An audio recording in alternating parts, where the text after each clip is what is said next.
Salam hörmətli müəllimlər, hörmətli müdavimlər. Bugün ailə cütlük məsələlərinə aid olan məsələlərdən bir neçə nümunənin izahını verəcəm. Başlayaq birinci sualdan. Deyir ki, 5 ailə cütlüyündən 3 nəfəri neçə üsulundan seçmək olar ki, eyni ailə üzvləri daxil olmasın. Yəni müxtəlif ailə üzvləri olsun. Təsəvvür edin ki, bax birinci sualın izahını verirəm. 5 ailə var. Arvad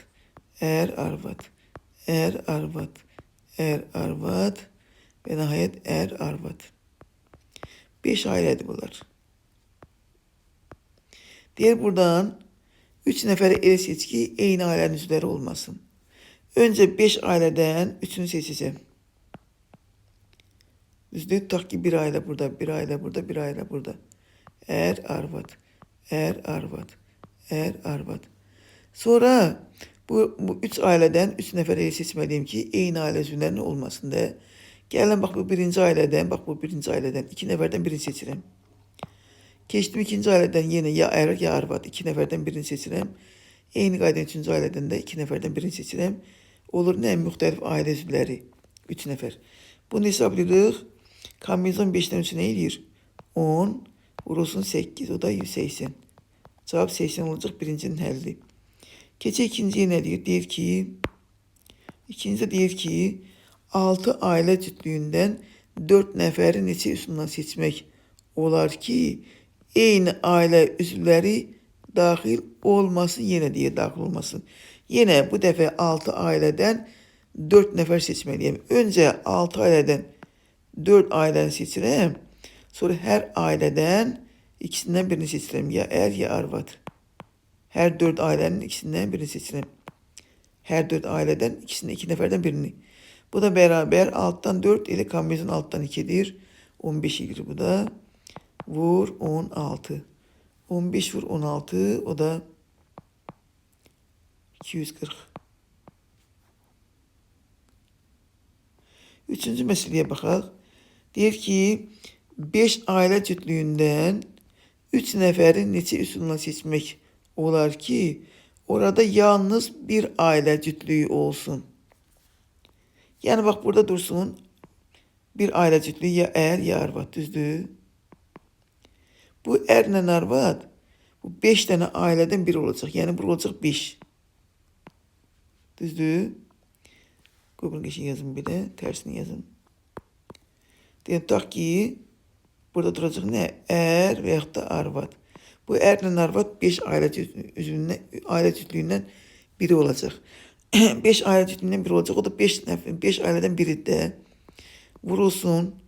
O yerdə qalan bir nəfər ki var ha. 3 nəfər daxı. 3 nəfərin biri oldu, biri arvad oldu. Bizə lazım bir dənə əlavə 3-cü adam. 3-cü adam bir nəfər seçəcəm. O bir nəfər də axı 5 ailə idi. O 5 ailənin birini götürmüşəm. Yerdə qalıb 4 ailə. Bu 4 ailədən də 8 nəfər edir. 8 nəfərdən biri lazımdır mənə ki, bu arvadın bölünə qoşum olsun 3 nəfər. O da olacaq kombinizon 8'den 1. Vurulsun kombinizon 8'den 1. Yəni 8. 5 vur 8 o da 40 olacaq. Üçüncüyə baxırıq. Dördüncü daha doğrusu bu üçüncüydü. Dördüncü deyir ki, 7 ailə cütlüyündən 5 nəfər neçə üsulundan seçmək olar ki, orada en azı bir ailə cütlüyü olsun.